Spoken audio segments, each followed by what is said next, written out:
were neurotic. I mean, that's what smart women were told, intellectual women. Because, you know, of course we couldn't do everything. We couldn't keep house. We couldn't take charge of the children. We couldn't be perfect wives and devote ourselves to our work without some kind of A, social validation, which men have always gotten, and B, without some sort of setup in the world, you know, daycare, other women around to give support. If you're a total individual bucking the stream, you're in hell. I mean, it's too much, you know? You don't know who you are or what you are. You just know you want to do that work. In the 60s, particularly, there was this inchoate rage that I had at the world in that I didn't have a voice. I felt silent. But I didn't analyze it, see? I started out as an artist and not thinking about gender issues whatsoever, knowing I was a woman artist, but that didn't occur to me primarily, and I didn't identify myself as such, you see, in a politicized way. And in the late 60s, in New York City, I came in contact with a woman artist who was in ROAR, Women Artists in Revolution. Now, when I heard about that, I got really excited because I had had a very tough time with my career in the art world, and I thought, maybe it's because my work wasn't mainstream and I was doing kind of scratchy war series, you know, works on paper that were done very well with me. I was addressing the Vietnam War, etc. But I was not abstract, minimalist pop. And this was really a revolutionary revelation that there were other women artists in isolation and that we had similar problems. And it didn't matter what our art practice was or what our art was like. I think it was 1963 when I first came to New York City and began an enormous construction. There was already a sense of specific exclusion of my work because I was told it resembled in its rhythms and its density, that it resembled Cornell and Rauschenberg, and that these visual territories were already occupied. And yet I had indeed a related sense of materiality and energy and density in the work, so I decided I would motorize many of the constructions that I was working on because the men had not already done that. Once I had the motors in place, it seemed to me that the motors were an extension of both technology and simple mechanics and the energy of my body, and I wondered how could I combine my body with the materials of these painting constructions and the motors, and that was the impetus behind iBody, an event in 1963 in which I transformed my body for each shot of a 35mm roll of camera so that it would become an extension of the painting constructions that surrounded me.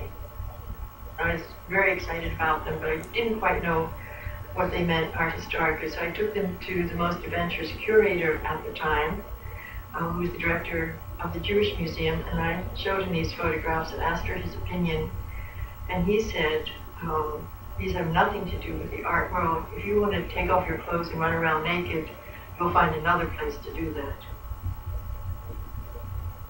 In those days, this was late 60s, feminism was something that no one heard of. It was not something that one really knew or understood. And the only people that I knew were my male instructors. I was very flattered because they all said to me, your work is strong, almost as strong as a male. And I was not all radicalized in those days, and all I could think about was, I was very flattered. This was terrific. Someone was saying my work was as strong as a male. It took me a long time to figure out, to understand what that really meant. In 1967, Flo Kennedy, famous civil rights lawyer, attorney, invited me to go to, maybe it was a founding meeting of NOW. I think so. And I said, oh, well, I just don't have time to do that. Because I felt as though the issue of racism was more important than the issue of feminism at this particular time. And so I didn't go to that meeting with her. And they founded NOW, and things proceeded. And I tried out all the things that I felt were important at the time, the issue of black artists showing at major museums. And I found that I was useful, as women were in the civil rights movement, up to a certain point. When time came to sit down and talk, I was not allowed to sit at the table. I was not going to make any final decisions. And I didn't like that part, because I didn't see myself that way.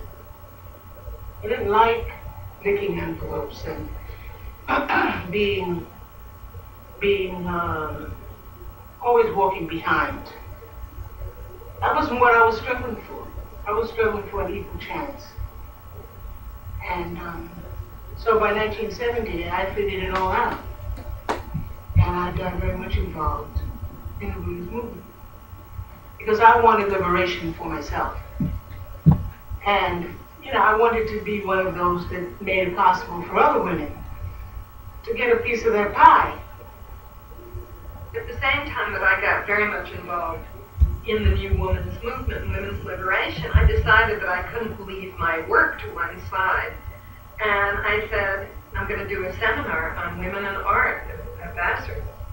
And this was in 1969, and I think it was certainly one of the first, if not the first, I don't know what's really first, feminist art history classes in the country. And it was simply the most wonderful experience, I think, both for me and for the students.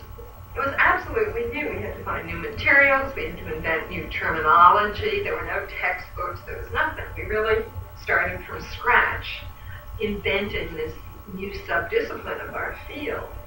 I think that was very important, that the work and the political fight had to be together. I also wrote Why Have There Been No Great Women Artists at that time, questioning the whole institutional structure of art insofar as it had historically always excluded women from the highest points of achievement. About themselves. And this to me is an extremely exhilarating thing. Part of it, changes from the feminist movement that it made one of the major things it did was make the personal political. It dissolved, in a certain sense, the space between personal lives and people's external lives, so that people could use your experience to testify about what's happening in your life, but it didn't have to be something outside. So that, I think, has really changed.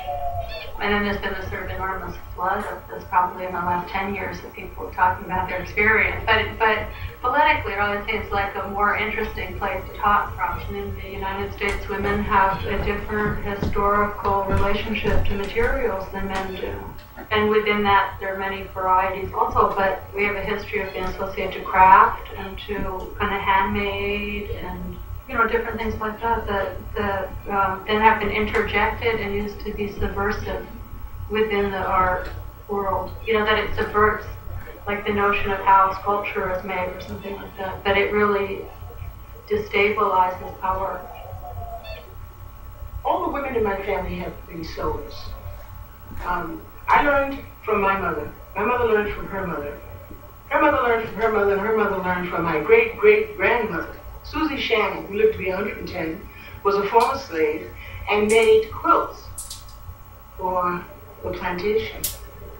And so therefore, coming from a completely Western art education, which I received at City College in the late 40s, early 50s, where I learned to copy Degas and Picasso and Matisse and so on, and learned about everybody else's art but mine, I have returned to use those European influences, but incorporate them in a thoroughly African-American experience of making quilts. It all depends on what position a woman as an artist wants to adopt.